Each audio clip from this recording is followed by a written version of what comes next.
I'm Jeremy Schuback. Welcome to the PS Pod, episode 11, Colors. Alright, I'm not going to waste your time talking about all the little features in Photoshop, ways that you can change colors. You can do that on your own time.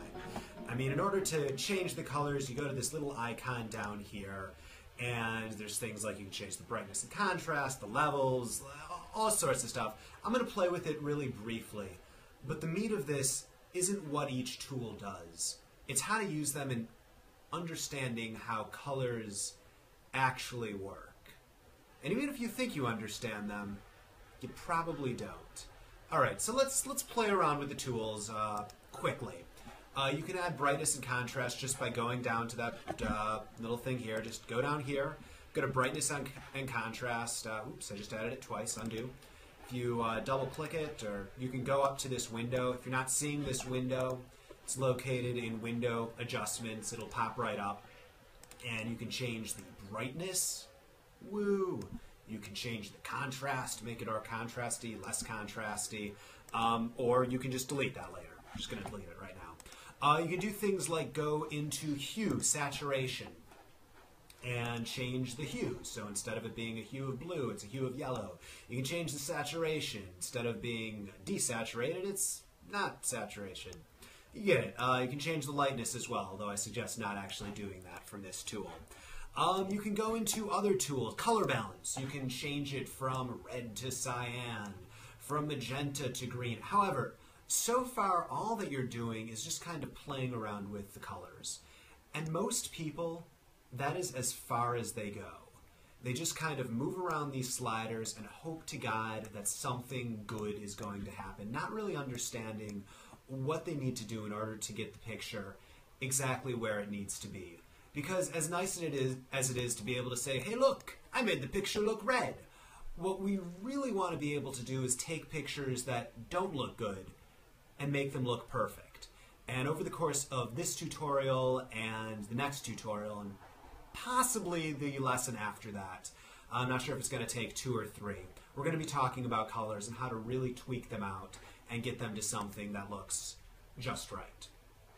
So what you need to understand with colors is if you take one part of a color away, you're adding a different part of a color in. Let me explain to you what I mean. Let's say you have a gradient going from black to white. And if you want to increase the black, then you need to decrease the white. If you want to increase the white, you need to decrease the black. So if you were to go to something such as levels, you can see this take place. I want more white in this picture. The only way to add more white to this picture is to take away black. The only way to add more black to this picture is to take away white. You're like, okay, I get it. That makes sense. I'm not an idiot. Here's the thing. It works like that for every dimension of color.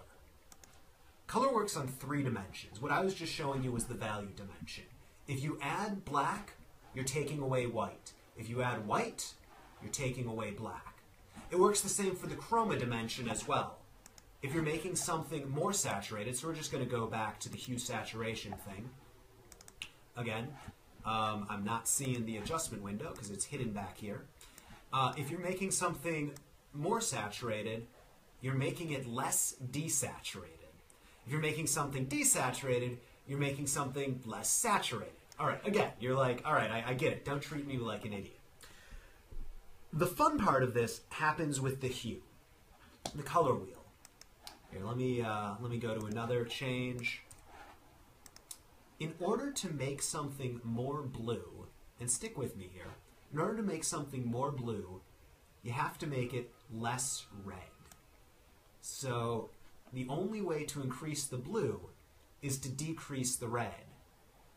The only way to increase the green is to decrease the purple. The only way to increase the blue is to decrease the yellow. And a good way to remember all of this is if you open up Hue Saturation, you can see what colors are opposite of each other. Let me show you this in more of a concentrated context. Take the color wheel. We have here the color wheel. You probably learned about it in kindergarten and forgot about it in 2nd grade. When we're adjusting colors, and I'm going to go back into color balance again, you can see very clearly what's happening when we look at the color wheel. When we increase the reds, you can see a whole shift of the wheel right there. Or actually, let me use another tool to make this even clearer.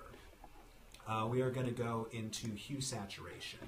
Alright, so one thing that I was showing you earlier is that in Hue Saturation, you can do things... okay, I just moved it. Let me go into Hue Saturation, go here, Hue Saturation. If you go into Hue Saturation, you can change what the hue is. But it just kind of looks like the colors of the entire image are changing. What is actually happening? I'm going to move my mic so you get even better sound. Is this better? I don't know. I'll hear afterwards. I hope so. All right, so what's actually happening when you change the hue saturation? This. If you look at it, you can see that it's rotating. The red becomes orange. The orange becomes yellow. The yellow becomes, Roy G. Biv. Red, orange, yellow, green, blue, violet. It goes in that order. And one goes into the next, goes into the next. And when you're moving the hues, you're shifting it. That's what's happening in the hue here. And that is, here we use that color chart. That's this one dimension of color. So when you're shifting around the hue, you're shifting around this dimension. This is a confusing concept, so let me keep reiterating it and get to a point where this makes sense for all of us. When you think about color, and when you think about how to fix an image, you need to attack it from what dimension is this picture having trouble with. So let's open up an image. All right, let's go here, and excellent. Let's go to an image such as this one. Now, when you look at it, the colors aren't great, but the real problem with it, what we're going through our heads, is it hue, is it saturation, or is it value? And I use saturation and chroma interchangeably, don't worry about that. So hue, saturation, and value. And what I mean by that is, are the colors really off? And I don't like saying colors. Is the hue really off? Are the greens not green enough? Are the reds not red enough? Is the saturation? Again, that's a confusing way to put it because most people just think of colors as a random assortment of this is what's out there. But it's a very scientific way that they're put together. Value is, are the blacks not black enough and are the whites not white enough? And I look at this and I'm able to immediately say, yes, that is a problem with this picture. So I'm able to say, all right, I'm going to try going into brightness and contrast and just going in here, increasing the contrast, and in general, because I was able to immediately attack the right part of the picture, it fixed it. And we're going to stop this lesson right there. In the next lesson, I'm going to talk about which tool to use depending on which dimension you want to solve, and how to figure out exactly which dimension to solve. And what happens when a couple of dimensions are off, which generally does happen, and what the master tool is that can solve all the problems, although confuse things a little bit as well. There's a lot of places to go with colors, so stay tuned for episode 12. There's a cliffhanger. Gonna mess with Photoshop in episode 12. Not like a lady hanging off of a cliff. All right, I'm done. I'm gonna record episode 12 now.